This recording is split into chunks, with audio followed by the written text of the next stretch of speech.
Saya berkata, Tuhan, kalau kau bisa lepaskan aku dari kecanduanku, aku akan dedikasikan hidupku buat engkau. Kalau kau bisa lepaskan aku. Dan tiba-tiba suara itu berkata, Jim, aku bisa mengampuni engkau dan aku bisa memulihkan hidupmu. Mau gak kau ampuni papamu?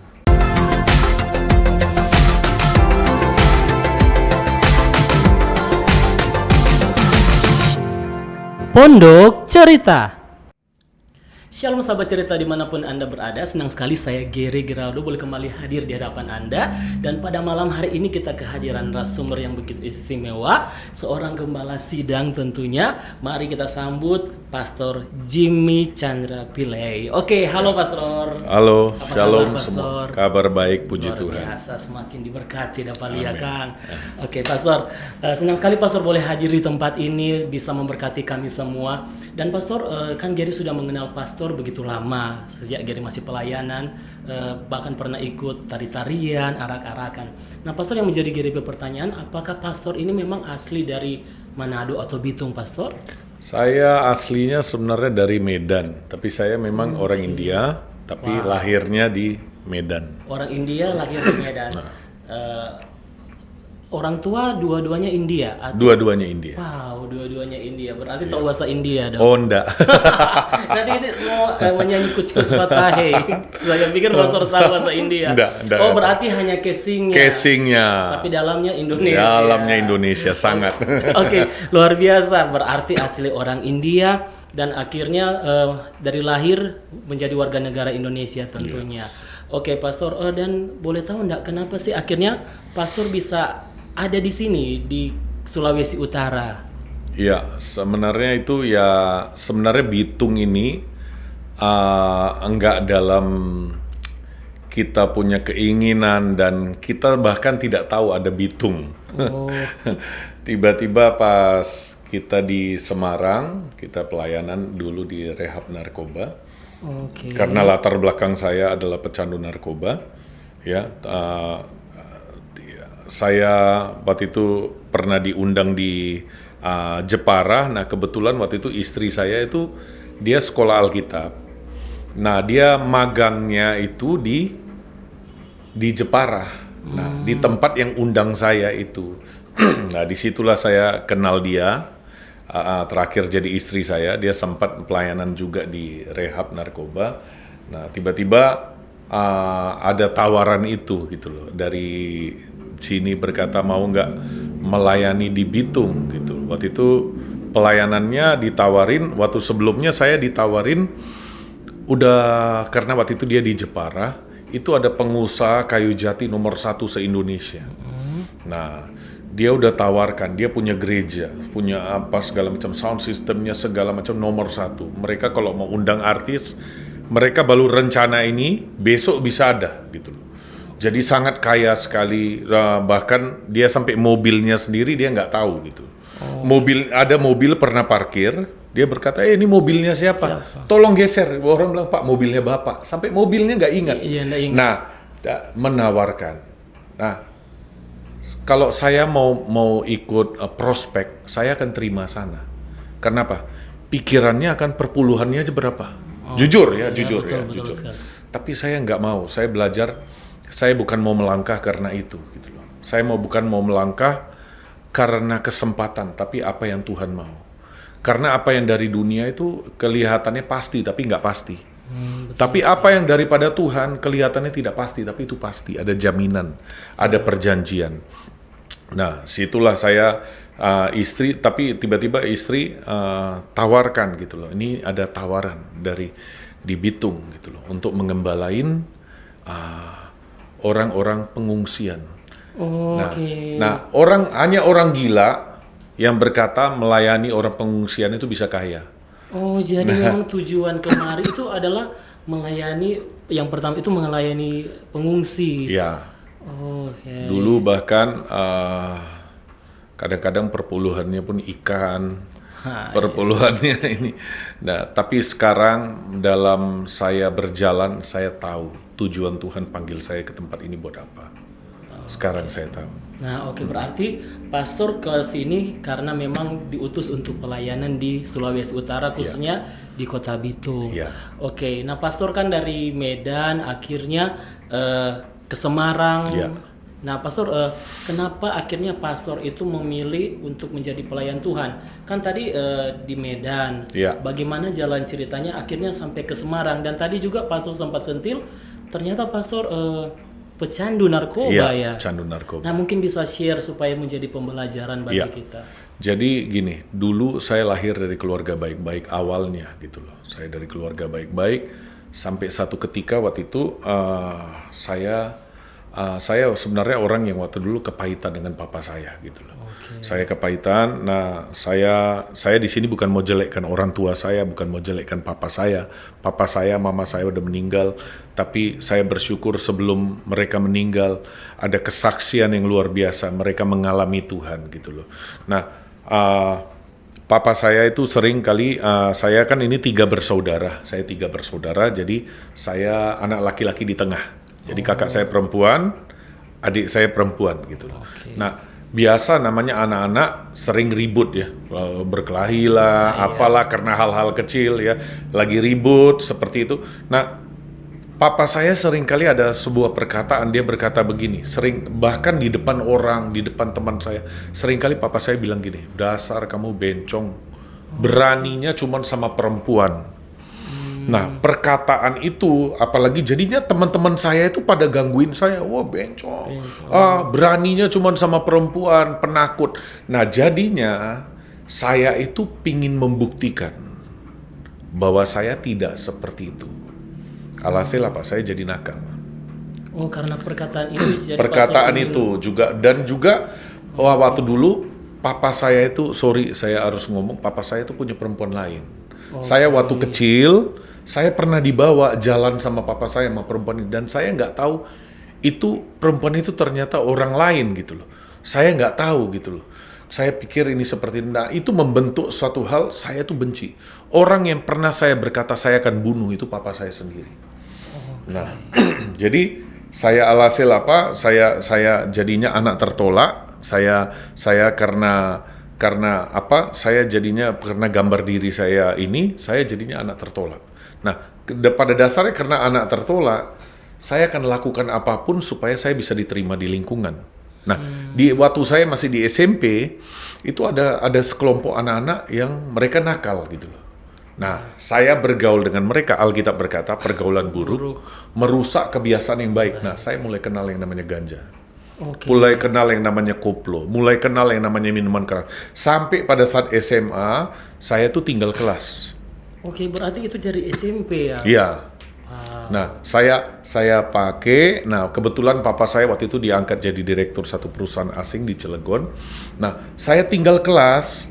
Nah, saya itu dikasih pindah naik di Jakarta. Saya dikasih sekolah ke Jakarta, rapotnya dibeli. Oke, supaya naik kelas. Nah, supaya naik kelas. Jadi saya sempat sekian bulan saya itu belum sekolah, udah terlambat saya. Nah, saya dikasih sekolah. Nah, saya masuk di sebuah sekolah di Bekasi. Saya waktu dulu tinggalnya di tinggalnya di Cilengsi. Sekolah saya di Bekasi. Bekasi. Ya, jadi karena banyak sekolah udah nggak mau Itu nerima. jauh ya, Pak? Jauh, lumayan. Jauh, ya. Jadi saya setiap kali pergi pagi, saya tuh nyampe rumah itu udah sore. Jadi seperti itu. Nah, saya masuk di sebuah sekolah, ini di Bekasi, saya nggak usah sebut nama sekolahnya. Nah, ini sekolah pembuangan terakhir anak-anak paling nakal se-Jakarta. Jadi sekolahnya ini rakyatnya dikit, tapi nggak ada yang berani ribut dengan sekolah ini. Kenapa?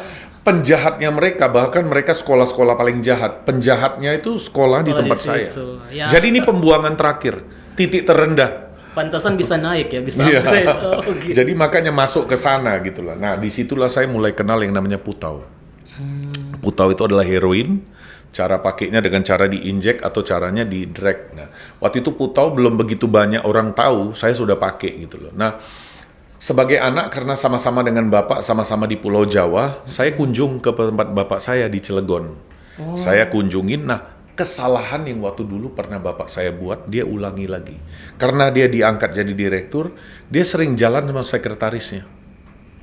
Nah, saya lihat sendiri, dan saya nggak bisa cerita kepada siapapun apa yang saya alami gitu loh. Saya nggak bisa ceritakan kepada mama saya yang di Medan, saya nggak bisa ceritakan kepada teman saya yang mati karena AIDS. Dia mati karena AIDS, dia bahkan pada saat dia dipindahkan dari kasur itu sampai kulitnya sampai nempel-nempel.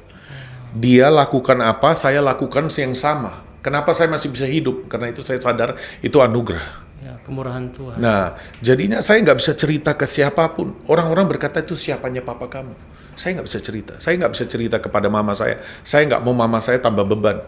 Saya nggak bisa cerita. Saya nggak bisa cerita kepada om tante saya di mana saya tinggal. Saya nggak bisa cerita. Ada banyak orang mungkin kau nggak bisa cerita kepada siapapun. Orang melihat kita baik-baik. Orang melihat kita nggak ada masalah. Ya, betul. Tapi sebenarnya di dalam hati saya, seringkali ketika saya lagi sendiri, saya sering nangis sendiri.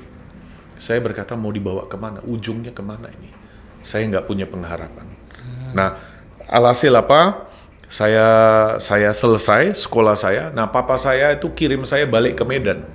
Nah, waktu saya balik ke Medan, teman-teman saya yang dulu itu pada jadi bandar. Jadinya kalau saya perlu barang, saya nggak perlu, seringkali saya nggak perlu uang. Ada istilah mereka barcot, barang contoh.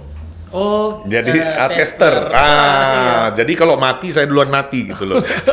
Jadi kalau ada tester, jadi ada barang tester dikasih. Kasih. Nah, lama-lama singkat cerita, papa saya sudah selesai proyek ini Cilegon, dia balik, saudara. Nah, pada saat dia balik bukan dalam keadaan kaya. Dia balik dalam keadaan minus, habis semua. Balik karena dia ya itulah uangnya semua habis ke perempuan itu segala macam. Jadi dia di sana foya-foya, kami di rumah setengah mati ekonomi kami. Jadi papa saya nggak perhatikan, jadi saya pahit sekali dengan papa saya. Nah, waktu dia balik, saya sudah anggap papa saya itu nggak ada.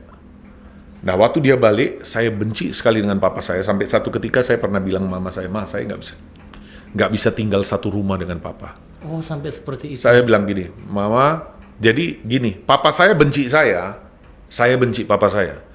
Jadi kalau saya ada di rumah, papa saya nggak pulang. Kalau papa saya ada di rumah, saya nggak pulang. Oke. Jadi seperti itu. Nah, lama-lama saya bilang, Mama, saya nggak bisa rumah sendiri. Nah, saya nggak bisa tinggal serumah dengan papa. Nah, saya dikasih satu rumah sendiri. Sebagai anak masih muda, baru selesai sekolah, SMA, dikasih rumah sendiri, lebih bebas lagi. Teman saya bawa perempuannya, bawa pasangannya, pergaulan bebas, nyambung diskotik apa segala macam itu di rumah saya. Nah, lama-lama saya mikir begini.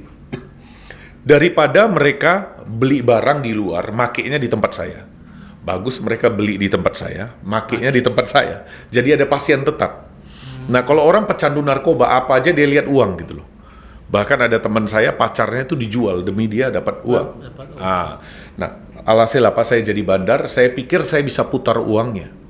Ternyata nggak bisa, banyak yang ngutang, nggak bayar, namanya teman utang budi, karena waktu dulu sering dikasih utang. Nah, selain itu, kalau kita mau jadi bandar, saya bukan ngajarin nih ya. Kalau kita mau jadi, biasanya orang itu kalau mau jadi bandar, dia nggak pemakai. Nah, saya bandar, saya pemakai. Jadi barangnya tuh seringkali habis di kita. Ya. Dan jadinya barang nggak habis gitu loh. Sampai sebuah ketika saya tuh sampai kena saraf di kaki saya. Saya kalau jalan nih, kaki sebelah kanan saya nih kalau jalan tuh nyeret. Pada waktu itu. Ya, karena mereka panggil saya Jimmy Gila, mereka panggil saya Jimmy Gerdang. Gerdang itu gerdang kereta api.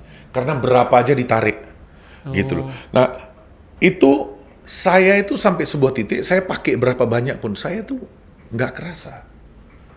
Jadi dosisnya itu udah, jadi saya kalau ngumpul di tempat ini, mereka sudah tepar istilahnya, saya belum ngerasain apa-apa, pindah ke tempat lain, sampai terakhir itu saya sampai kena saraf. Jadi kepalanya bisa begini sendiri, bisa kalau jalan nyeret, udah aneh-aneh lah. Udah kena saraf gitu loh. Nah, dalam keadaan seperti itu, saya habis. Nah, waktu kita punya uang, semua orang nyari kita. Oh iya betul. Waktu kita punya bandar, kita jadi bandar, punya uang, semua orang cari kita. Tapi pada saat kita udah nggak ada, saya ditolak sana sini. Orang bahkan saya panggil, orang pura-pura nggak dengar. Saya dari orang yang nyuruh orang jalan untuk beli, untuk nyari barang, sampai saya jadi orang yang disuruh. Oh, jadi Nah, jadi seperti itu ya. Nah, terakhir 22 Februari tahun 99, saya pulang ke rumah orang tua saya. Kenapa saya pulang? Karena rumah saya udah nggak ada apa-apa, tinggal tempat tidur sama kamar mandi aja, nggak mungkin saya jual. Yang lain semua udah habis saya jual. Gitu. demi narkoba. Dia udah seperti itu. Dan selain itu juga kenapa saya nggak di rumah saya itu udah jadi target operasi. Orang lain semua udah tahu, dan karena jujur aja saya bergaul dengan orang-orang tertentu lah, gitu loh. Nah, ngerti ya. Nah, jadinya saya hidup nggak dalam damai, saudara. Saya hidup dalam ketakutan, nggak ada damai. Karena teman-teman saya bilang, hati-hati, Jim, kamu itu diincar. Kamu ini TU, target operasi. Hati-hati. Jadi saya pindah sana, pindah sini, pindah. Gak ada ketenangan. Satu hari 22 Februari, saya teringat cerita di Alkitab seperti cerita tentang anak yang hilang. Dia mau makan ampas babi, gak ada orang yang kasih makan. Hari itu saya mau cari narkoba, gak ada orang yang kasih. Saya pulang ke rumah orang tua saya. Saya pulang waktu itu jam 3 pagi. Saya bangunin mama saya. Mama saya buka pintu. Saya masuk ke kamar saya, ke rumah saya yang dulu. Karena saya udah nggak ada tempat lagi. Saya nggak ada tempat untuk nyaman, untuk saya tidur atau bagaimana. Nggak ada orang inginkan saya. Semua orang tolak. Nggak ada orang kasih narkoba. Sebuat orang saya jadi beban. Saya pulang ke rumah orang tua saya. Pada saat saya mau coba tidur, kamar saya masih seperti dulu, ada meja, ada meja belajar, ada tempat tidur. Pada saat saya mau tidur, tiba-tiba begini, saya rasa sebuah ketakutan. Bukan karena ada gondoruo, ada apa, nggak ada gitu. Cuman tiba-tiba rasa ketakutan. Nggak bisa saya jelaskan ketakutan. Tiba-tiba pada saat saya mau coba tidur, tiba-tiba ada satu suara ngomong sama saya, dan saya percaya itu Tuhan. Dia berkata gini, hari ini kalau aku panggil kau pulang, kau kemana? Saya coba bantah suara itu. Saya berkata, ya ini suara apa?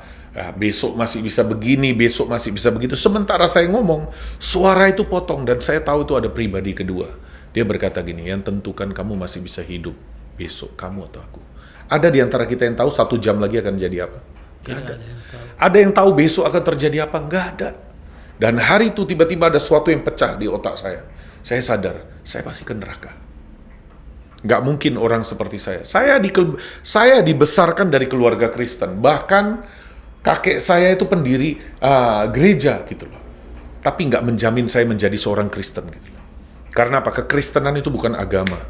Tapi kekristenan adalah sebuah hubungan. Kita alami sendiri. Ngalami, berjalan dengan Tuhan. Kita terima Tuhan dan kita hidupi seperti yang Tuhan mau. Nah, hari itu saya bangunin mama saya. Saya ketok pintu kamarnya. Saya berkata, Ma, tolong doakan saya. Di situ mama saya nangis. Dia doakan saya 8,5 tahun.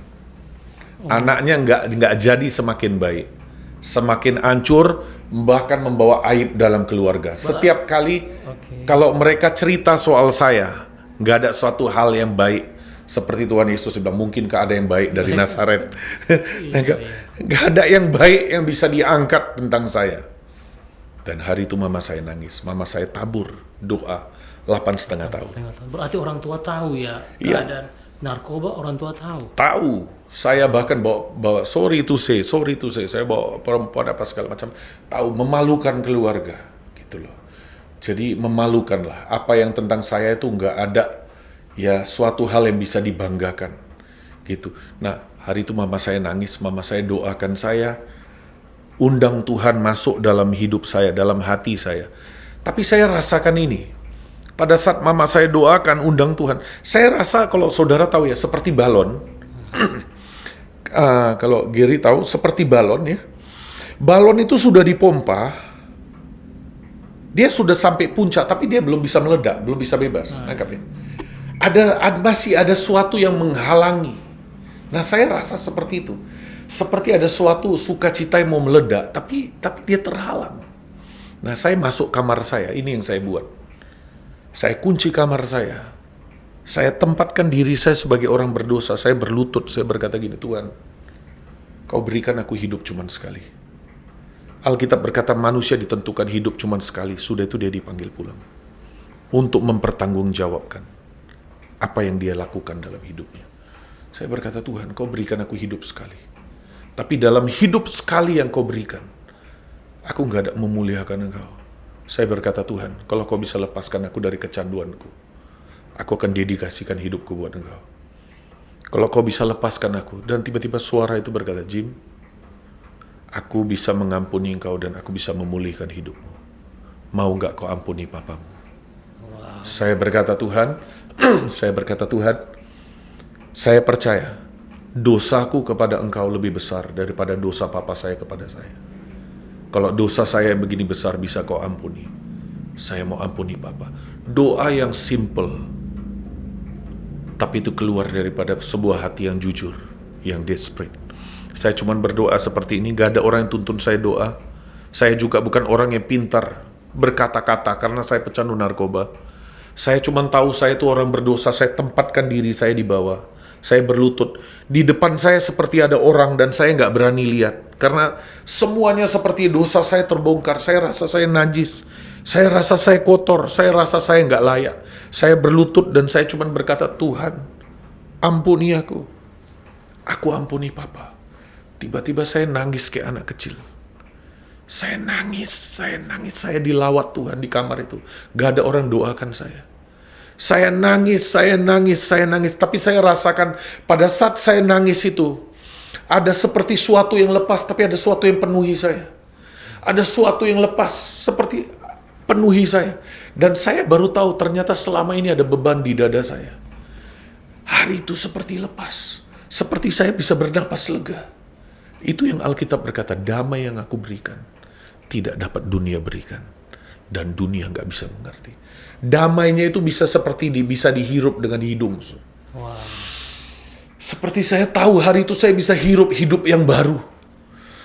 Saya seperti tahu hari itu saya tahu ada sebuah awal yang baru buat hidup saya. Dan hari itu saya nangis. Saudara tahu mulai hari itu sampai ini hari, saya jadi pribadi yang beda dalam satu malam. Hanya dalam satu malam. Satu kejap. Saya percaya satu hal, dengarkan. Ada hidup yang baru. Ada kesempatan yang baru.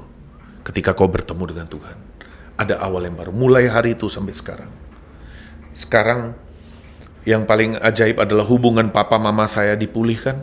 Yang lebih luar biasa lagi, saya jadi anak yang paling dikasihi. Dari anak yang paling dibenci, walaupun saya laki satu-satunya, Tuhan bisa pulihkan. Semua pemulihan itu dimulai ketika kita kembali kepada Tuhan.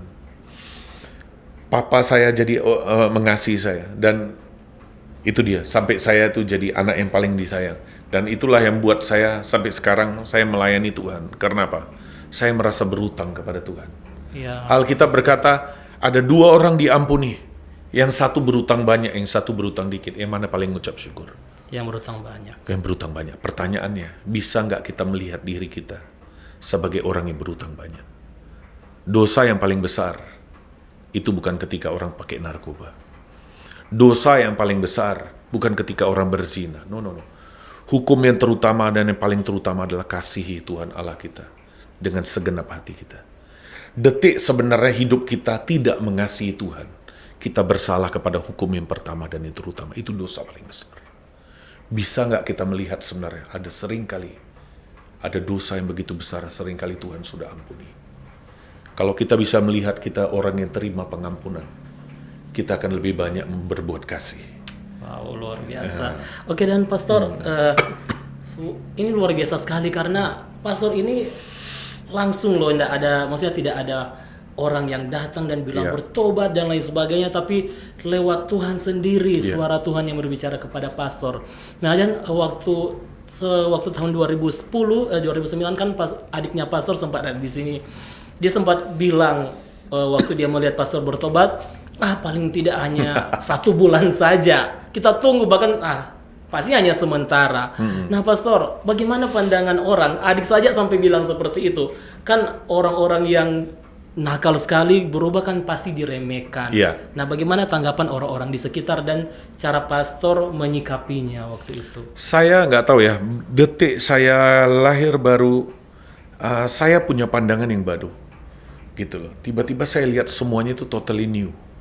gitu loh. Dan saya cuman berkata begini, bahkan jangankan adik saya, teman-teman saya juga berkata begitu. Yalah, paling kau ini tobatnya, katanya orang Medan kan, mereka bilang, paling kau tobatnya cuma 2 minggu, katanya. Saya kasih waktu, katanya 2 minggu paling hebat kalau kau bisa bertobat. Kenapa? Mereka tahu cara saya pakai dulu. Tapi saya justru bawa itu ke Tuhan. Saya berkata, Tuhan, lihat Tuhan ya, mereka cap saya cuma 2 minggu. Tuhan, saya nggak kuat. Saya sendiri tahu saya nggak mampu, Tuhan mampukan. Saya ganti kecanduan saya dengan saya kecanduan dengan Tuhan. Setiap kali ketika sugesti, saya sampai sekarang ya, saya tahu rasanya rokok, saya tahu rasanya ganja, saya tahu rasanya putau, saya tahu rasanya ekstasi, saya tahu rasanya mabuk-mabukan itu, saya nggak bisa sangkal itu ada di memori. Iya. Nah, saya gantinya dengan cara apa? Setiap kali itu ketika sugesti itu muncul, saya ganti dengan saya masuk hadirat Tuhan. Saya baca Alkitab, saya nyembah, saya minta kekuatan. Nah, pada ujungnya, buah nggak bisa disangkal. Orang karena belum lihat buah, orang akan berkata, malah. Tapi kalau dia udah lihat buah, Iya. nggak bisa disangkal. Nggak mungkin pohon yang baik menghasilkan buah yang tidak baik. Dan tidak mungkin pohon yang tidak baik menghasilkan buah yang baik. Pada ujungnya mereka berkata, pada ujungnya teman-teman saya, adik saya pun dia bertobat karena lihat saya. Iya, betul sekali. Dia lihat, terakhir dia bilang gini, ini orang bejat seperti ini, adik saya bilang. Bisa bertobat, dia bertobat. Wow. Karena dia lihat, dulu saya sadis, dia dulu kakak saya, adik saya. Saya waktu dulu pernah cucuk kepala kakak saya pakai kunci. Sampai segitu ya? Sampai segitu, saya berkelahi. Adik saya tuh, walaupun dia perempuan, saya pukulin. Jadi dia lihat, kalau saya itu bisa bertobat, dia bilang apa? Aku mau tobat. Karena ini orang brengsek. Kalau dia bisa tobat, katanya, aku tahu betul dia seperti apa. Kalau dia bisa tobat, aku mau tobat. Oke. Dan akhirnya keluarga pastor diberkati. Saya lihat adiknya pastor juga pelayanan dengan luar biasa. Dan betul kan kata firman Tuhan, satu orang bertobat di dalam rumah, semua orang pasti bertobat. Yes. Oke, dan pastor, bagaimana sih, kan tadi pastor sharing bahwa akhirnya sampai ke sini karena ada mau buka jemaat yang baru melayani orang-orang. Nah, kan ada orang yang bertobat saja, tapi untuk menerima sebuah pelayanan menjadi seorang gembala masih berpikir 2 kali. Nah, kenapa sih pastor mau menerima untuk menjadi seorang gembala sidang seperti itu?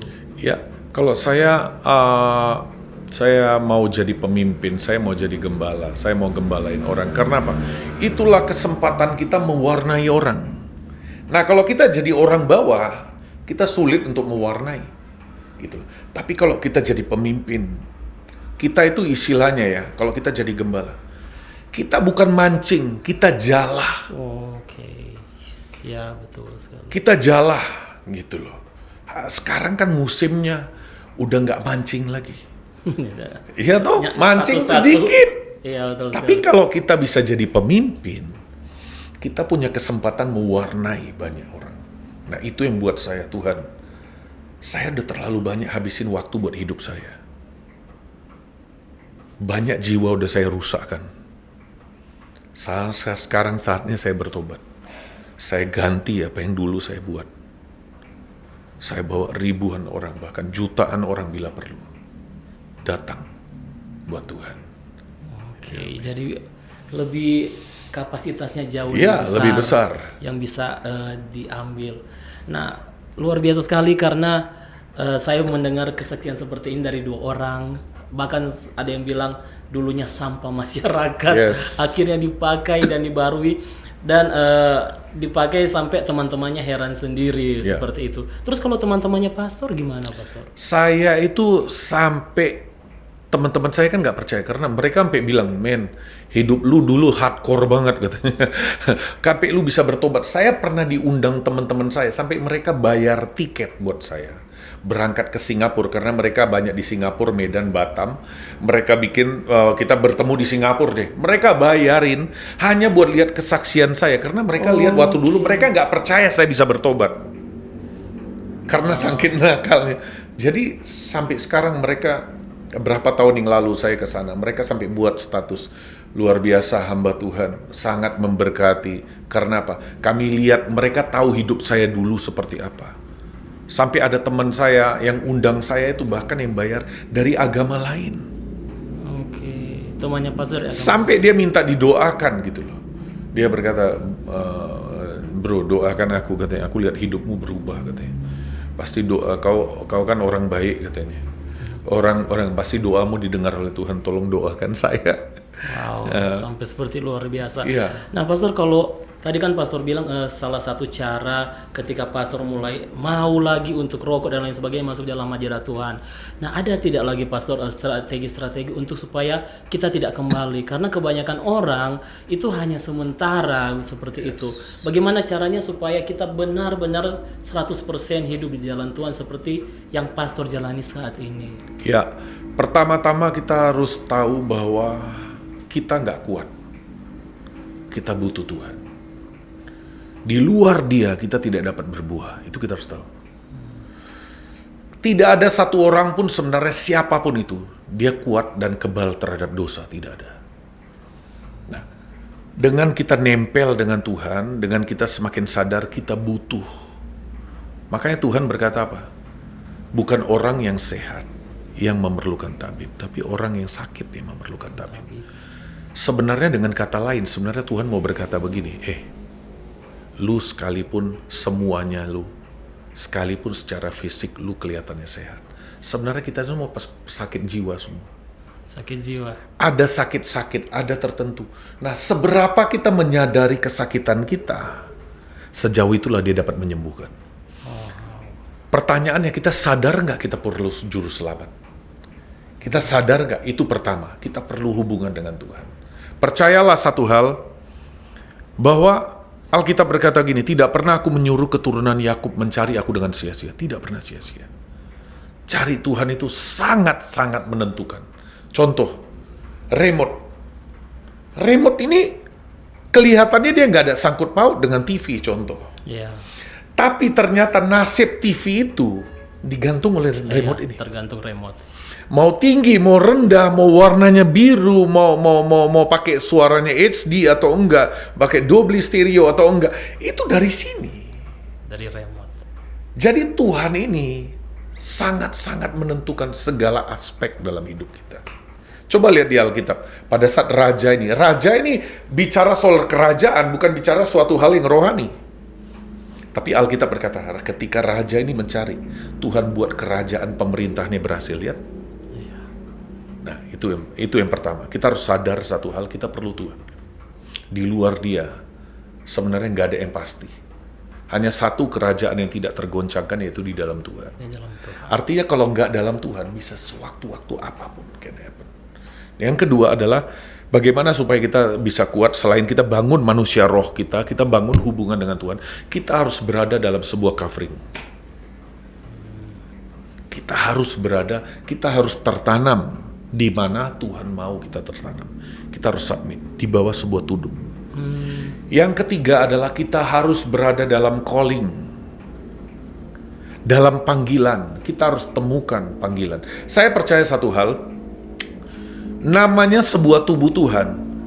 Anda lihat tubuh kita, nggak ada yang nggak buka, nggak ada fungsinya. Sorry to say, Anda kalau dalam sebuah gereja Anda nggak berfungsi, sorry, Anda tumor. Wow, luar biasa. Anda cuma tahu sedot makanan, dan Anda memberatkan. Jadi sebenarnya dalam sebuah tubuh Tuhan, nggak ada tubuh Tuhan yang nggak berfungsi. Antara dua, kalau nggak lu tumor, lu tubuh palsu, kaki palsu, tangan palsu. Itu aja masih berfungsi. Tapi kalau tumor, dia memberatkan dan cuma tahu terima makan. Nggak ada. Jadi kalau di tempat kita ajarkan, temukan panggilan. Temukan Tuhan mau kau apa. Dan hidup bersaksi. Salah satu yang membuat kita tetap kuat adalah kita tetap bersaksi tentang masa lalu kita. Kita tetap sebenarnya tanpa sadar, kita tetap mengingatkan diri kita. Dari mana kita diambil Tuhan. Itu menjadi kekuatan. Dari mana kita diambil? Ya, jadi kita selalu ketika kita bersaksi tentang apapun, jiwa kita ini ya dilatih untuk mengingat kebaikan Tuhan, anugerah Tuhan. Oke, luar biasa. Senang sekali saya mendengar kesaksian dari pastor ya, luar biasa memberkati. Tidak disangka orang pastor seperti ini kita lihat berapi-api di dalam Tuhan, ternyata dulunya wow. Bahkan istilahnya orang jahat ada yang lebih jahat ternyata. Seperti itu. Oke Pastor, terima kasih untuk kesaksiannya, sangat memberkati, dan harapannya juga sahabat cerita di rumah diberkati dengan kesaksian seorang Pastor Jimmy. Nah Pastor Jimmy, untuk sekarang ini apa sih kerinduan Pastor terhadap jemaat dan terhadap orang Kristen khususnya di Kota Bitung? Ya, saya rindukan adalah untuk tumbuh jadi dewasa. Ya, jangan cuman berhenti, cuman jadi petobat baru. Mulai jadi dampak. Kita diselamatkan untuk kita diselamatkan. Jadi sebenarnya keselamatan itu tidak berhenti sampai kita. Kita diberkati untuk menjadi berkat. Amin. Jadinya kita harus belajar, makanya saya rindukan adalah memperlengkapi, membangun gereja-gereja Tuhan, memperlengkapi. Saya kadang-kadang ada banyak gereja, mereka minta di mentoring apa segala macam. Bahkan mereka mau ganti merek. Saya berkata, nggak perlu ganti merek. Saya rela kok memperlengkapi. Saya rela. Kenapa? Saya nggak memperluas denominasi saya. Saya dipanggil untuk tidak memperluas denominasi saya. Saya dipanggil untuk memperluas kerajaan Tuhan. Jadi buat saya setiap kali ada seperti ini, ada panggilan, ada apa, it's my privilege. Buat saya adalah kehormatan. Kapan lagi? Hidup cuman sekali. Hidup cuman sekali. Saya bisa bawa sebanyak mungkin orang datang. Buat Tuhan. Itu buat saya, buat anugerah. Saya pingin orang diperlengkapi, orang belajar untuk dewasa. Karena apa? Tuhan itu menjemput gereja yang dewasa. Iya, betul. Gereja yang dewasa. Jadi kita belajar, kenapa kekristenan kita lambat sekali? Kenapa? Kita simpan keselamatan untuk diri kita. Coba bayangkan kalau kita diselamatkan, kita nyelamatin lagi. Itu bangkit, itu akan cepat sekali. Ya. Jadi, dan saudara harus tahu satu hal adalah nasib sebuah kota itu tergantung seberapa orang benar. Ingat, Lot itu Abraham dia nego dengan Tuhan. Kalau segini, apakah kau menghukum kota ini? Kalau segini, apa? Ingat loh ya, saya berkata, dengarkan baik-baik. Bukan soal berapa orang Kristen, tapi berapa orang benar. Oh iya, betul sekali. Kekristenan itu bukan agama. Saya nggak ngomong soal sekedar Kristen, tapi orang benar. Karena apa? Dalam tanda petik, orang sekalipun Kristen belum tentu dia orang benar. Benar. Yang perlu dibangkitkan adalah orang benar yang berfungsi. Bagaimana menurut Pastor orang benar itu kira-kira Pastor? Orang yang menghidupi kebenaran, luar dan dalam itu sama. Ya, betul. Nah, itu. Mau tahu engkau yang sungguhnya adalah pada saat tidak ada orang. Itu engkau yang sungguhnya. Engkau yang sesungguhnya adalah pada saat tidak ada orang. Yang kedua adalah ketika engkau di bawah sebuah tekanan. Ada banyak orang ketika kau nggak ada tekanan, bisa kelihatannya rohani, holy. Gitu. Tapi dengar, tekanan itu sebenarnya membuktikan apa yang penuh dalam hidupmu. Air ini, dia penuh air. Kalau saya tekan, yang keluar air.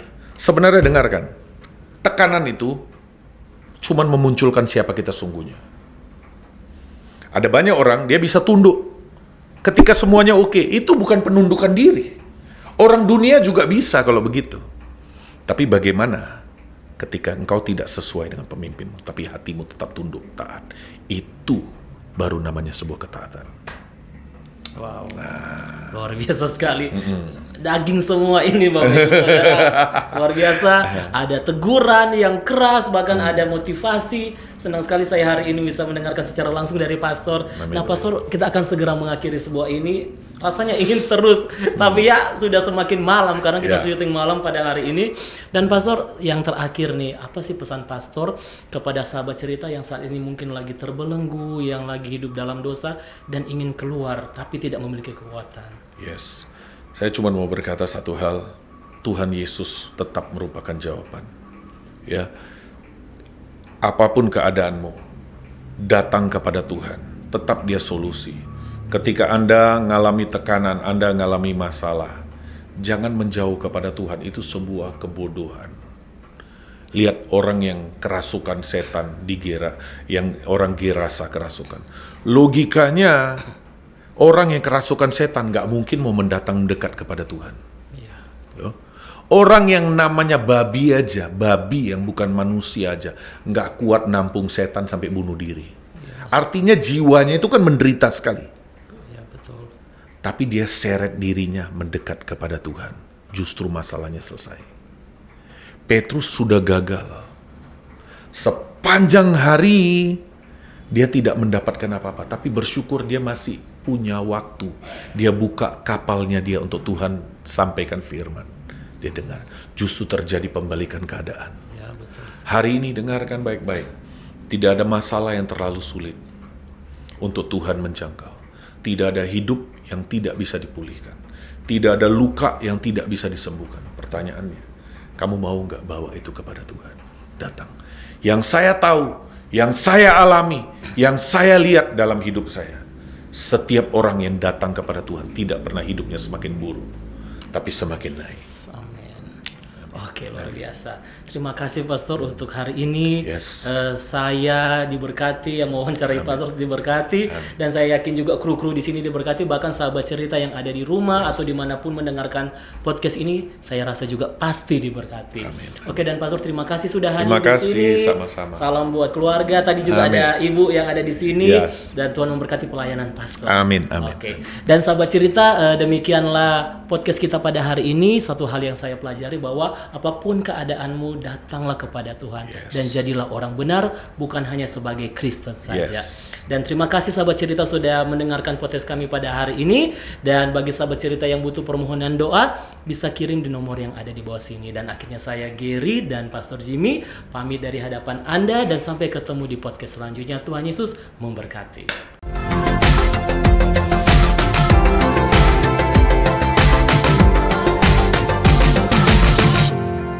Pondok Cerita.